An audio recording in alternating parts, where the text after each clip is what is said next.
You hate my parents that much? It's not about that. I'm just saying we should respect each other. Mom, just let it go. Break up with him.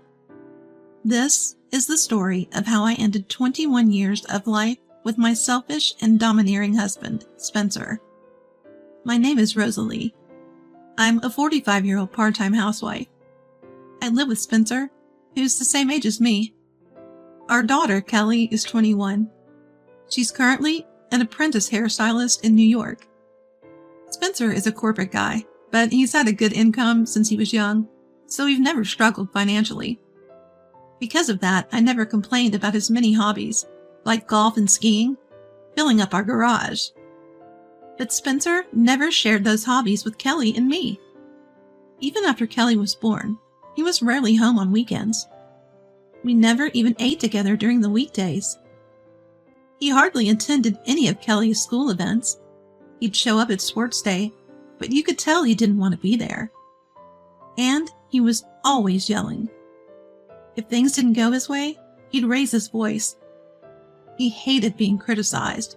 Whenever I would speak against his selfish attitude towards Kelly, he'd get angry and kick things around. The anger in his eyes was genuinely frightening. I was always scared of that look. I thought about divorce many times, but I never had the courage. Plus, when he was in a good mood, he'd dote on Kelly, so I couldn't take away her only father. Looking back, I realized that I was probably just making excuses to justify my own laziness. Every summer and Christmas vacation, Spencer would enthusiastically take Kelly and me to visit his parents. His family runs their own business. Spencer, being the eldest son, didn't take it over.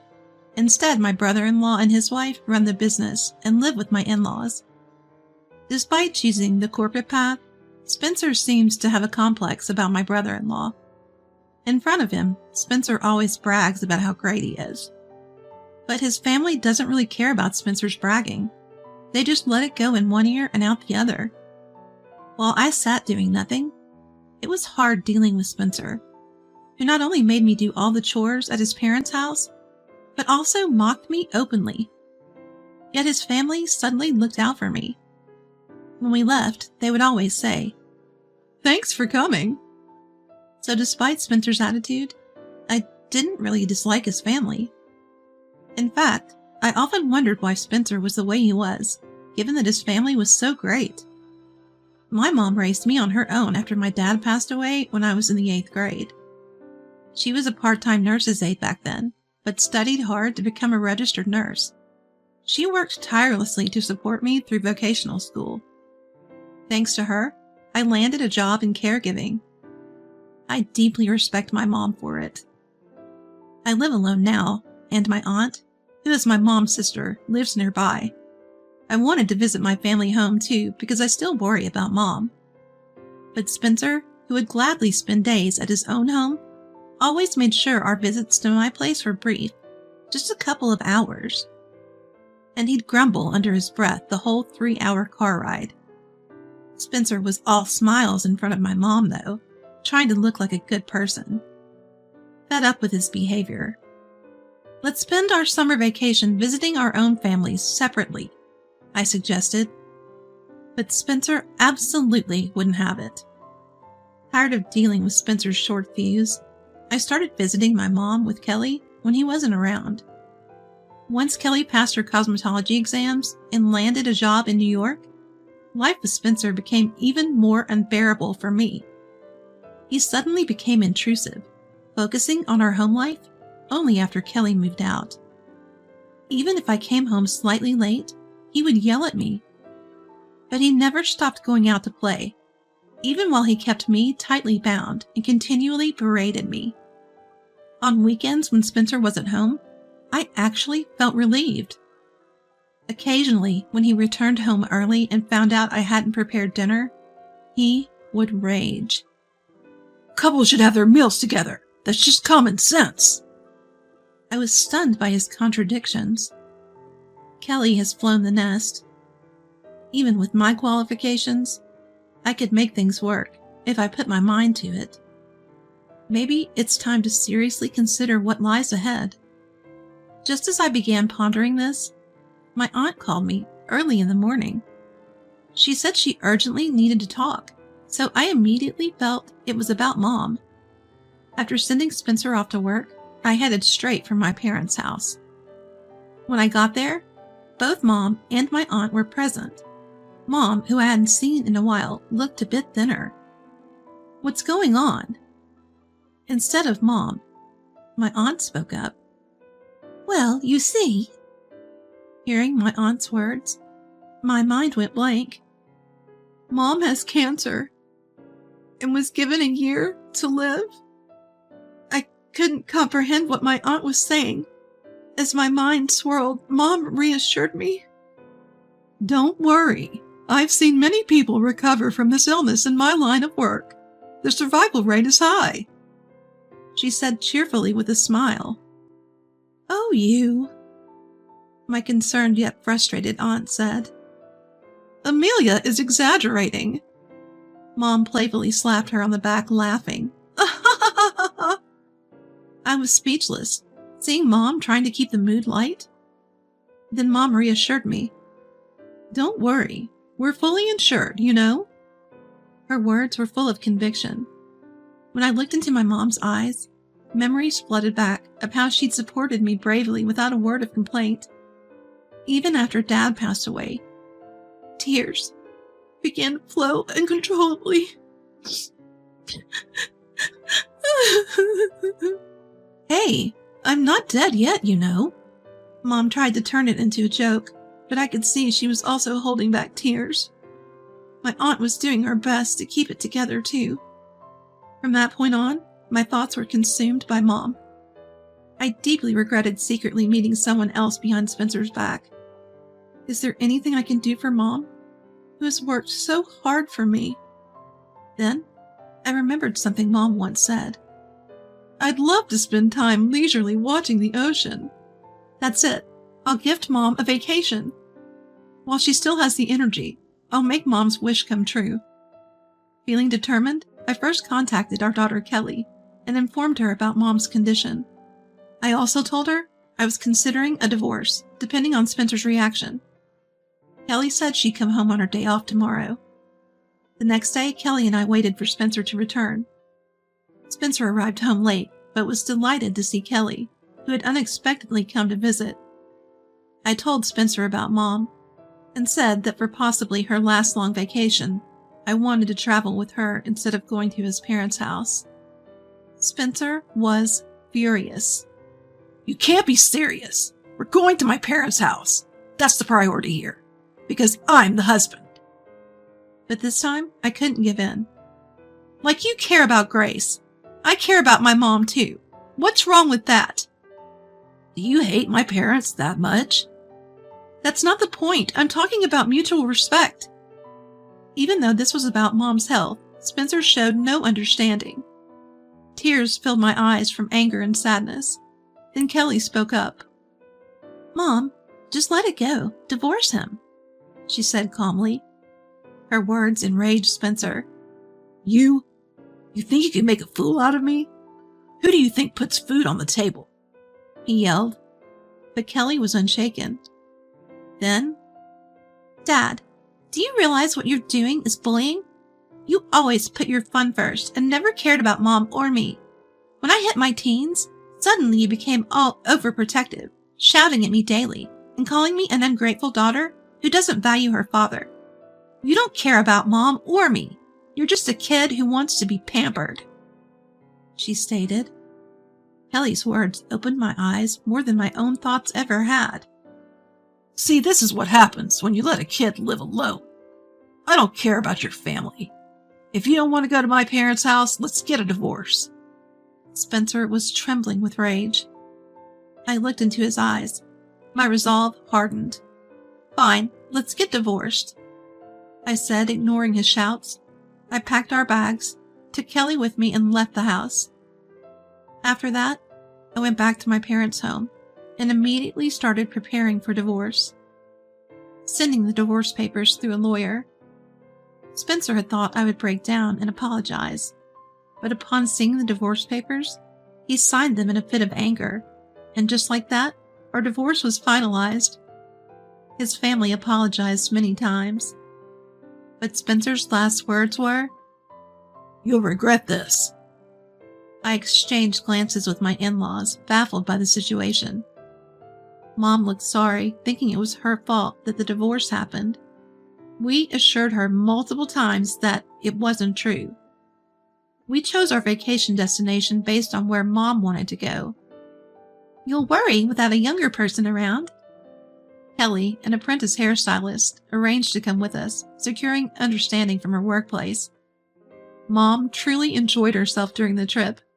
Looking at Mom's peaceful sleeping face, I had to hold back tears, realizing this could be our last time together. Both Kelly and I deeply enjoyed the trip with Mom. Afterwards, I returned to caregiving, supporting Mom in any way I could. I wanted to make the most out of the remaining time, to be with Mom as much as possible, and to give back for everything she's done. Then, nearly a year later, we found out Mom's health was miraculously improving. Mom and I held hands, shedding tears of joy. When I told Kelly, she broke into loud sobs over the phone. There are still precautions to take, but we decided to celebrate. Aligning with Kelly's day off, we invited our aunt and held a modest dinner party. "It's a girls' night out." Mom watched Kelly, who said this with an innocent smile, looking truly happy. Just then, the doorbell rang. A frail and emaciated Spencer stood at the entrance. "What?" I was at a loss for words, seeing how much Spencer had changed. Spencer then, "I've come for you," said softly. I was stunned, and I didn't know what to make of it when Kelly came over. "What are you doing? This doesn't involve you anymore. Just go." She raised her voice, trying to push Spencer out. Just as Kelly and I were about to push Spencer out, Aunt grabbed my hand. "Let's at least hear what he has to say," she said, smiling warmly at Spencer. "Are you kidding me? You know what kind of person he is?" Kelly raised her voice, to which Aunt whispered, "But it might be interesting," and grinned mischievously. Though unsure, we let Spencer in, knowing Aunt, who's pretty tough-looking, was close by if things got out of hand. Kelly and I exchanged looks, then allowed Spencer to enter the house. Spencer began talking without waiting for us to initiate the conversation. Here's what Spencer had to say. After my divorce with Spencer, he quickly started dating a hostess in her 20s from a nightclub. But as soon as he financially backed her dream of opening her own business, she vanished and stopped responding to his messages. Now in debt, Spencer turned to my family for help. But given the circumstances, they refused and even kicked him out, saying, "You brought this on yourself. Fix your own mess." To add insult to injury, he's also on the list for corporate downsizing and is being pressured to quit. It seems like he's running out of options. "You are the only one who truly loved and understood me," he said. "You're in a stable job in healthcare, right? Why don't we team up as a couple again and support each other? You were waiting for me, weren't you?" I was stunned and almost lost for words, but I managed to say, "We're not a couple anymore. We're strangers." Spencer retorted, "You weren't this cold before. If we can start over, we can even live together in this house. Right, Kelly? Wouldn't you be happy if your parents got along?" He even tried to get support from our daughter, Kelly. But Kelly simply stated, "No, I wouldn't be happy at all. In fact, I'm happier now that Mom laughs more living with Granny. I even look forward to coming to this house. So I'm happier now than when I was a child." She said this matter-of-factly. Spencer lowered his eyes and spoke in a shaky voice. "What should I do if even my own daughter says something like this?" I was really fed up with his melodramatic tone. I looked at Spencer and said, "When I was bedridden with a high fever, you didn't care and went out. When Kelly got injured, you did nothing and left it all to me. But when you caught a minor cold, you'd whine and seek attention. Like Kelly said once, you only think about being pampered. I have no intention of getting back together with someone so selfish and immature. My words flowed more smoothly than I had expected. Upon hearing this, Spencer stood up, glaring at me with his eyes filled with rage. Who do you think you're talking to? You people are getting too cheeky. Just shut up and do as you're told. He screamed. I wondered why I'd been scared of him for so long. I wasn't afraid of Spencer anymore. Keeping my composure, I told him, "Please leave." Spencer screamed, You've got to be kidding me! He then grabbed a piece of fried chicken in front of him and hurled it at me. It felt uncomfortable as the oil splashed on my face. In that moment, something snapped inside me and I stood up. But my mom grabbed my arm and leaned in. Then she told Spencer, "I really want to throw something at you right now, Spencer. But I care too much about Rosalie and Kelly to stoop to your level. If you value yourself, maybe it's time to learn a different way to love." Her voice was soft but filled with resolve. Spencer, caught in his own excitement, didn't take the words to heart. Don't you dare judge me. He lunged at Mom. That's when Kelly spoke up. "This counts as assault. You know, I'm recording this. Want me to upload it on social media, or should I just call the cops?" She aimed her phone at Spencer. Spencer lowered his raised fist but tried to grab me again. I, however, looked straight into Spencer's eyes and said, "I'll be contacting a lawyer for a restraining order. I'd like to legally ensure that you no longer interact with us. We kindly ask that you leave our home." Spencer chuckled creepily. I was joking, okay? He tried to eat the food in front of him. "Please leave," I immediately said. Spencer started to say something, still with that creepy grin, but the intense gaze from me, Kelly, Aunt, and Mom made him mutter. You're all so cold-hearted. He staggered out. Once Spencer left, the tension drained from us. We looked at each other and gave a tired laugh. Oh! Aunt asked Kelly, "Did you really record that?" Upon hearing this, Kelly casually replied, "As if. It's just a bluff." And she laughed. Although I was filled with joy at how strong Kelly had become, memories of the pain I had caused her filled my mind. "I'm sorry. I never wanted to put you through this," I said, tears of regret spilling over. "It's okay. I see it as a cautionary tale. I'm not a kid anymore, and I can choose who matters to me. But there was a time when it hurt, to feel like I was the reason you wouldn't divorce. I'd appreciate it if you could be a little more decisive moving forward." Kelly responded with tears in her eyes. Hearing Kelly's stern yet kind words, I felt the weight of the burden I'd placed on her and wanted to cry out. But with strong-willed Kelly and my mom, who fought through her severe illness right in front of me, I knew I had to be strong too. I may have called Spencer immature, but I realized I still have much growing up to do myself. Spencer tried calling me several times afterward, but I didn't respond at all. He even showed up at the house a few times, but I only told him through the door, "I'll call the police," and I never met him. After a few visits like that, just as I was discussing calling the police next time, I got a call from my in-laws. We apologize for our foolish son. We don't want to cause you any trouble, especially not for our granddaughter Kelly, so we've decided to take responsibility as his parents. That was the gist of it. They called back Spencer, who I kicked out, to help with the family business and tried to re-educate him. But he couldn't stand working under his brother-in-law and ended up causing trouble, not only for the family, but also for their clients. A CEO of one of those clients couldn't stand it any longer and transferred Spencer to work at a subsidiary in the middle of nowhere.